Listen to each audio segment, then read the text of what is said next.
Former commander-in-chief of the armed forces of Ukraine, Valerii Zaluzhny, has once again stirred up a buzz in the information space. It should be noted that he is one of the few who calls things by their proper names, is not afraid of tough statements, and responds unconditionally to any fakes or attacks directed at him. Hello, my name is Anastasiia Husarieva. While you subscribe to this channel, like this video, and leave your comments, I will tell you what sensational statements Valerii Zaluzhny made, where the fake news about his supposed run for office came from, and even about the alleged formation of corresponding election campaigns. And finally, what can we expect from the former commander-in-chief of the armed forces of Ukraine and now the ambassador of our state to the United Kingdom? So friends, let's start in order. Valerii Zaluzhny. In recent weeks, he has been speaking as if he is once again on the front lines, but this time the front line runs through the offices of European governments. He warns that Ukraine will not accept any peace agreements that are, in reality, disguised capitulation. According to him, there is only one real path to peace for the country: restoring its territories, punishing Russia for war crimes, and creating guarantees that the aggressor will never again threaten any country in Europe. In turn, Zaluzhny explains that the war in Ukraine did not arise out of nowhere. The conflict is the result of many years of misguided decisions and underestimating threats. One of the key reasons Zaluzhny names is the foreign policy of the 1990s, when Ukraine tried to balance between the West and Russia, relying on promises of international guarantees. At that time, it seemed that diplomatic balance and good relations with all sides would keep the country safe. In reality, this only created an illusion of security. Moreover, Russia used this as an opportunity to attack, and Ukraine was left vulnerable. These lessons from the past are now becoming extremely obvious. They remind us that it is unwise to rely solely on someone else's promises. And it is precisely this understanding that shapes Ukraine's decisions today, from strengthening the army and technological capabilities to active diplomacy and building a reliable security system for all future generations. Valerii Zaluzhny emphasizes that Ukrainians are fighting not only on the front lines, but are also waging diplomatic, political, and informational battles, defending their own country and supporting their allies.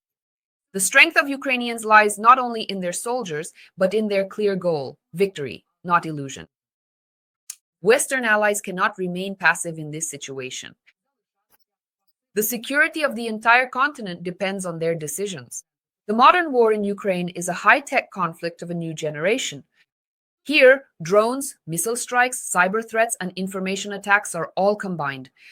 Even the most powerful states cannot withstand this level of combat operations on their own. The Ukrainian army is demonstrating that the modern front moves not by kilometers but by algorithms, and that the speed of decision-making and technological superiority matter more than the number of tanks or even the number of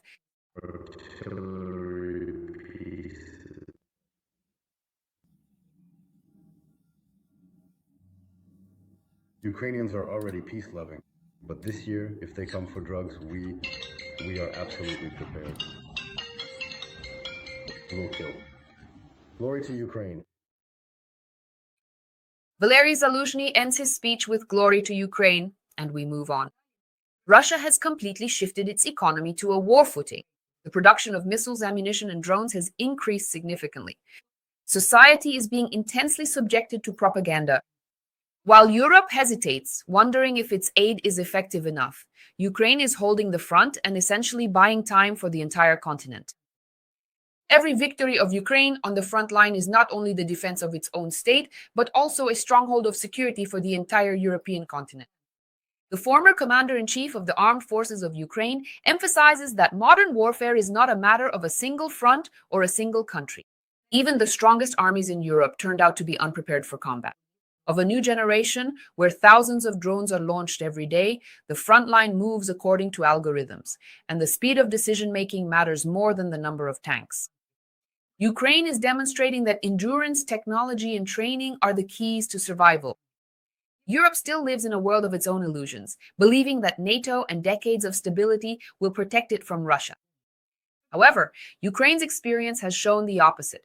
bureaucracy, lengthy arms procurement tenders, and the lack of plans for mass production of weapons creates serious risks. Meanwhile, Russia is working around the clock, producing more ammunition in a year than the entire EU combined, testing its allies with drones, provocative aircraft flights, and cyber attacks, while the Kremlin is betting on exhaustion.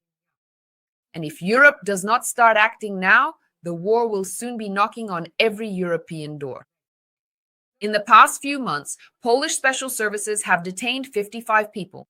They are suspected of working for Russian intelligence. These cases show that the threat to Europe is real and immediate. Zaluzhny, in turn, adds that to build a new security system, Europe will need at least 5 years of decisive action, significant spending, and overcoming internal disagreements among member states. These will be years of tough decisions, conflicts, and difficult compromises.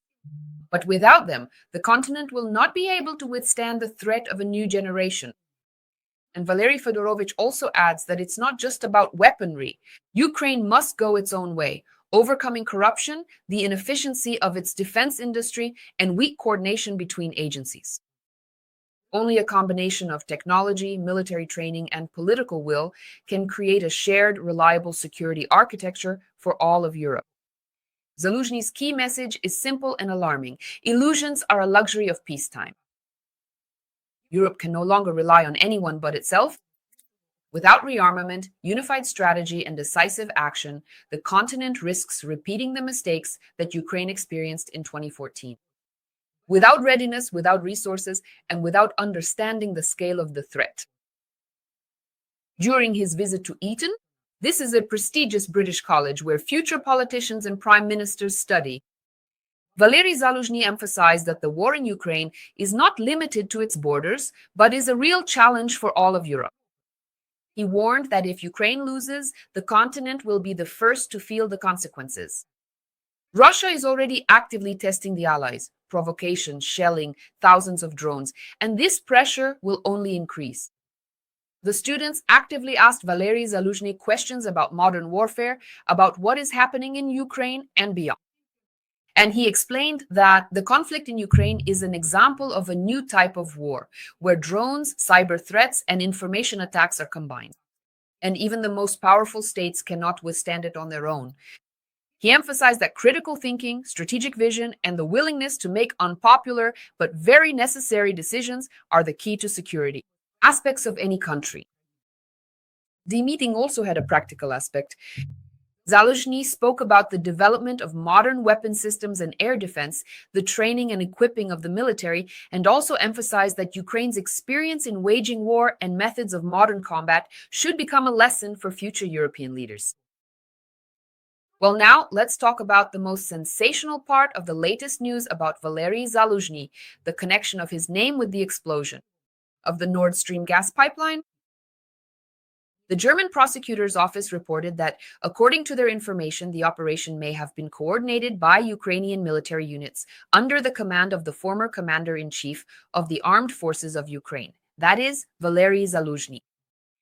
According to the investigators, they are aware of a photo from an underwater monitoring operation of a diver who was allegedly identified through those same facial recognition programs.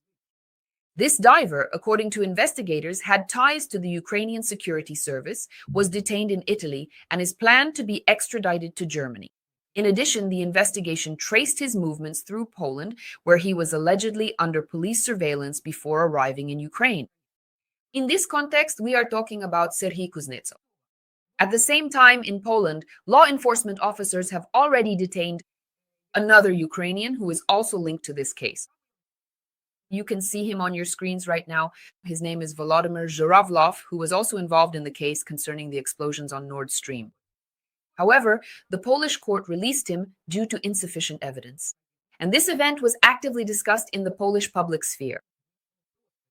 And as for Serhiy Kuznetsov, who was detained in Italy, he remains in custody.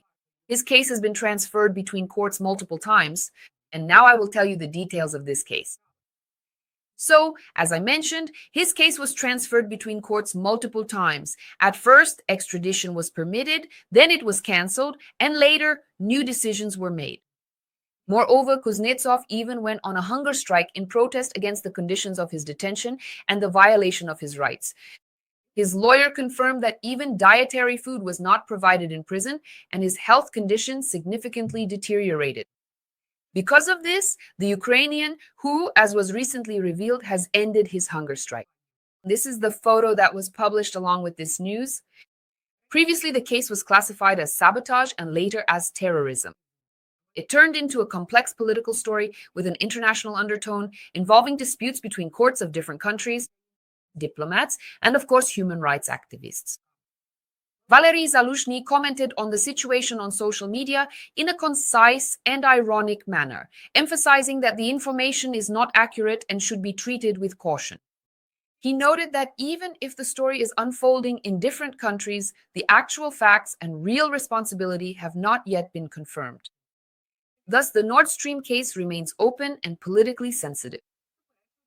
Publications in German and international media are causing a stir, but so far there is no confirmed evidence of direct command over this operation by the then Commander-in-Chief of the Armed Forces of Ukraine, Valerii Zaluzhny. Let's move on, and along with Zaluzhny's recent speeches, rumors about his alleged political ambitions have been actively spreading.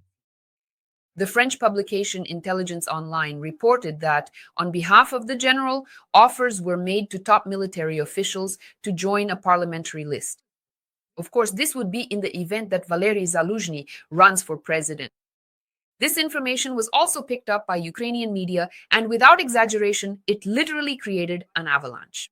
Take a look at the headlines that appeared in our domestic Ukrainian media regarding the claim that Valerii Zaluzhny allegedly has already organized a certain pre-election campaign of his own. Zaluzhny himself strongly denies such claims. He says that he is not forming any teams, is not inviting military personnel to participate in political processes, and has no ties to political structures. He published a corresponding post on his social media. The diplomat emphasized that any proposals made on his behalf regarding elections or parties are fake and should be reported to law enforcement authorities. He also expressed concern that such messages often coincide synchronously with Russian propaganda, which fuels doubt and divides Ukrainian society. Earlier, the British publication The Guardian reported that Zaluzhny had allegedly refused to contact US Vice President J.D. Vance, who was seeking an alternative to the problematic Zelensky. This information was also not confirmed, and Zaluzhny himself emphasizes his focus on military and diplomatic activities. The popularity of the Iron General remains very high. He is known for his role on the front during the first stage of the full-scale war, when the Ukrainian army forced Russia to retreat in several directions. Being stationed in London as an ambassador is often interpreted as a kind of diplomatic parking. But at the same time, his opinions and articles immediately gain political resonance. Analysts note that in the event of an internal political crisis, former Commander-in-Chief of the Armed Forces of Ukraine, Valerii Zaluzhny, could become a symbol of stability and an alternative to the current state leadership. However, at present, he is not taking any steps in this direction. Moreover, he has never once declared any political ambitions. So in this way, the past few weeks have revealed two key messages. First, Zaluzhny is actively defending his image and rejects any political intrigue regarding the elections.